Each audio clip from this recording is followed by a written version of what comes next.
Hello students, welcome to LGI online video classes. Today we'll discuss class 10th economics chapter 3rd money and credit. This is the second topic, second lecture of this chapter. So students, सबसे पहले हम लोग discuss करेंगे credit का मतलब loan. Every loan agreement specifies an interest rate which the borrower must pay to the lender along with the repayment of the principal. कि जो भी लोन होता है उसमें क्या होता है कि एक एग्रीमेंट होता है जिसमें जो बोरोवर होता है, जो पैसे लेने वाला होता है, वो लेंडर को पे करता है इंटरेस्ट रेट साथ के साथ काय के साथ जो प्रिंसिपल जो अमाउंट उसने उससे लिया है तो अमाउंट भी पे करता है, साथ के साथ अमाउंट के साथ साथ जो इंटरेस्ट रेट होता है वो भी बोरोवर पे करता है. In addition lenders also demand collateral security against loan. और इसके साथ साथ जो लेंडर्स होते हैं, जो पैसे देने वाले होते हैं, वो अपने लोन की सिक्योरिटी के लिए जो भी बोरोवर होता है उससे एज अ कोलेट्रल का सीधा मतलब समझिए प्रॉपर्टी या एसेट के जो पेपर वगैरह होते हैं वो उससे लेते हैं कि जिससे जो उनका क्रेडिट है वो सिक्योर बना रहे हैं. तो अगर हम लोग बात करें टर्म्स ऑफ क्रेडिट की, तो टर्म्स ऑफ क्रेडिट में 4 इंपॉर्टेंट टर्म्स ऑफ क्रेडिट माने गए. सबसे पहले कोलेट्रल का मतलब असेट्स या प्रॉपर्टी हुआ, आपके लैंड हुई या आपके लाइव स्टॉक्स वगैरह होते हैं, व्हीकल्स वगैरह होते हैं, वो सबके सब आपके कोलेट्रल का पार्ट होते हैं. फिर दूसरा टर्म्स ऑफ क्रेडिट है टेन्योर का मतलब कि आपने देखा होगा कि जो लेंडर होता है वो बोरोवर को एक फिक्स टाइम पीरियड देता है कि आपको इतने टाइम के बाद उसका पैसा रिपे करना है. तो टेन्योर का मतलब होता है फिक्स टाइम पीरियड. साथ के साथ आपने देखा होगा जब भी कोई भी क्रेडिट दी जाती है तो वहाँ पे इंटरेस्ट रेट फिक्स होता है कि जो भी आपको रिपेमेंट करना है वो इतने इंटरेस्ट के साथ करना है. और साथ के साथ जो टर्म्स ऑफ क्रेडिट का इंपॉर्टेंट कॉन्सेप्ट माना गया है वो माना गया प्रॉपर डॉक्यूमेंटेशन की जो भी जहाँ पे भी क्रेडिट लिया जाए या जहाँ पे क्रेडिट दिया जाए वहाँ पे प्रॉपर डॉक्यूमेंटेशन भी होना चाहिए. क्योंकि अगर प्रॉपर डॉक्यूमेंटेशन होता है तो वहाँ पे जो चीटिंग के चांसेस होते हैं वो कम हो जाते हैं. तो अगर हम किसी भी कंट्री की बात करें, किसी भी कंट्री के डेवलपमेंट की बात करें तो वहाँ पे हमेशा फॉर्मल सेक्टर ऑफ क्रेडिट को तवज्जो दी जाती है. उसके पीछे रीज़न क्या होता है कि जो फॉर्मल सेक्टर होता है, फॉर्मल सेक्टर का मतलब आपकी बैंक या गवर्नमेंट इंस्टीट्यूट, तो जो भी गवर्नमेंट इंस्टीट्यूट होते हैं वो वर्क करते हैं वेलफेयर ऑफ द सोसाइटी का. तो जब वो वेलफेयर ऑफ द सोसाइटी के लिए काम कर रहे हैं तो जाहिर सी बात है कि वो लोन महंगे रेटों पे देंगे, सस्ते रेटों पे. तो कन्फर्म बात है कि जो भी सोसाइटी के लिए काम कर रहा है वो चीफ रेट पे इंटरेस्ट या लोन प्रोवाइड करते हैं. तो cheap and affordable credit is crucial for the country's development. The various types of loan can be grouped as. और जो लोन होते हैं उनको 2 टाइप से क्लासीफाई किया गया है, formal sector loans and informal sector loans. तो हम लोग डिस्कस करते हैं फॉर्मल सेक्टर लोन्स को. These are the loan from the bank and cooperative. सीधा सा मतलब आप समझिए कि जो भी गवर्नमेंट इंस्टीट्यूट लोन देते हैं वो हमारे सारे के सारे क्या होते हैं, फॉर्मल सेक्टर लोन्स होते हैं. The reserve bank of India supervise the functioning of formal sector of loan. और जो हमारी रिजर्व बैंक ऑफ इंडिया है वो सुपरवाइज करती है जो भी फॉर्मल सोर्सेज हैं, जो फॉर्मल सोर्सेज के लोन प्रोवाइड करते हैं उनकी फंक्शनिंग को.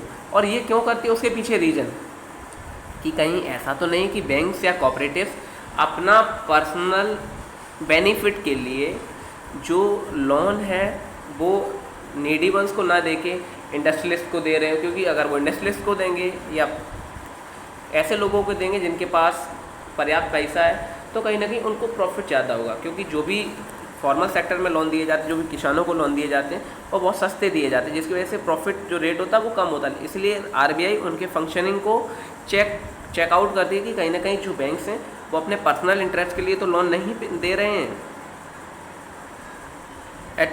और साथ के साथ वो किसको दे रहे हैं, किस रेट पे दे रहे हैं, वो सारी चीज़ें भी आरबीआई चेक करती है. साथ के साथ जो इनफॉर्मल सेक्टर लोन्स होते हैं, these are the loans from money lender, traders, employers, relatives and friends. तो जो भी आपने देखा होगा मनी लेंडर वगैरह होते हैं, ट्रेडर्स होते हैं, एम्प्लॉयज़ होते हैं, या फिर जो हमारे रिलेटिव्स हैं, जो हम लोग आपस अपने मित्र वगैरह से या अपने रिलेटिव से जो भी लोन ले लेते हैं वो सबके सब इनफॉर्मल सेक्टर ऑफ लोन्स होते हैं.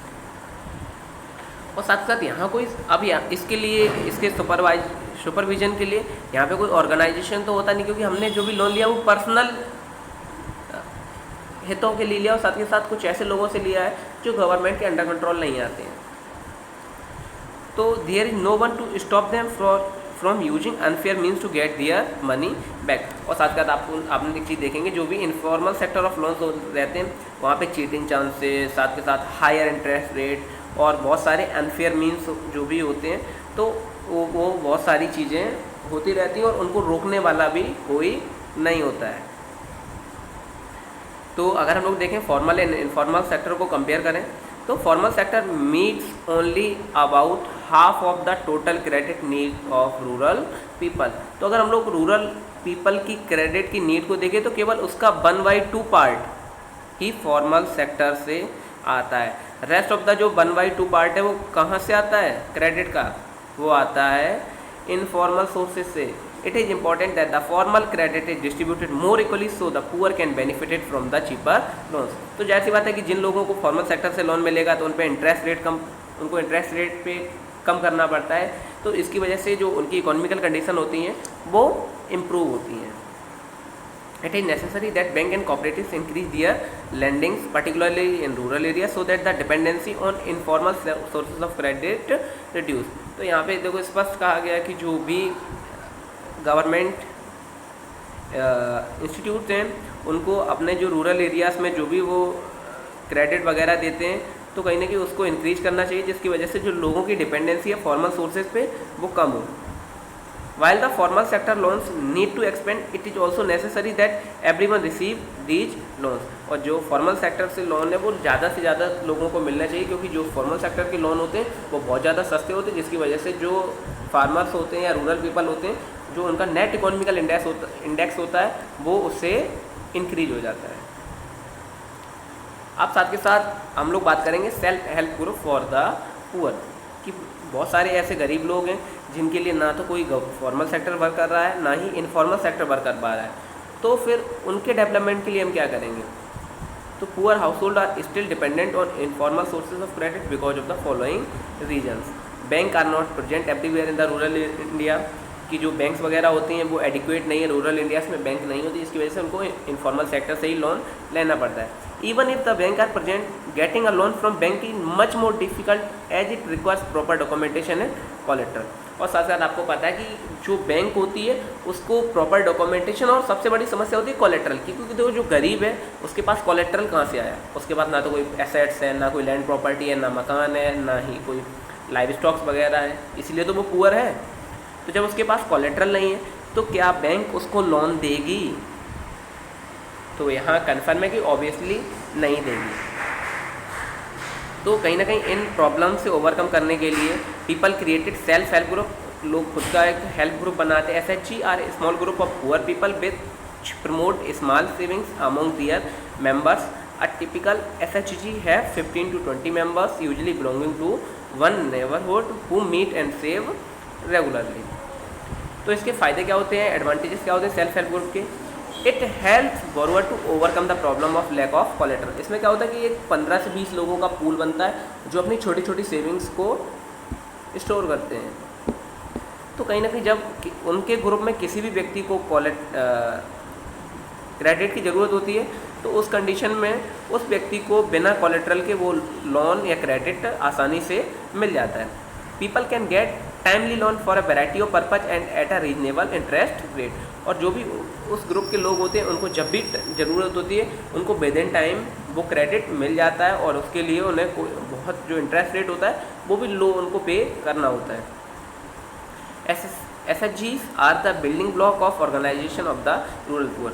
और रूरल पुअर का जो बिल्डिंग ब्लॉक कहा जाता है उसको SHG ही कहा जाता है, क्योंकि वहाँ पे SHG के लिए या पुअर पीपल्स के लिए ना ही कोई फॉर्मल सेक्टर वर्क कर रहा है और इनफॉर्मल सेक्टर भी उनको लोन नहीं दे रहा है। तो उनके लिए केवल जो सोर्स ऑफ क्रेडिट रह जाता है वो केवल उनके छोटे छोटे ग्रुप्स ही रह जाते हैं। चौथा, it helps women to become financial self reliant.